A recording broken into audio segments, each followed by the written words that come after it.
banda kamar ki dukkanin faɗin duniya. Fata na gare ki karki min shariya, ki min murmushin ki mai kyau zinariya. Kalle ki zuciya ta cika kenan.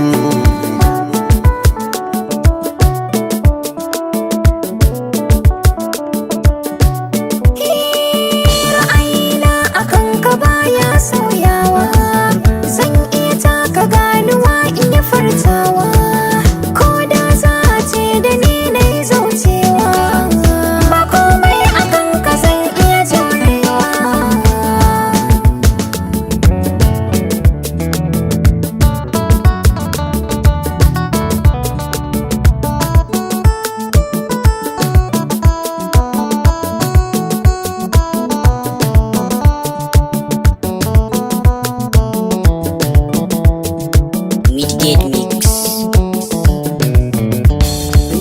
Kin gina tubalin da zan iya zaunawa, kin so wanda ka ta kuma shi kenan.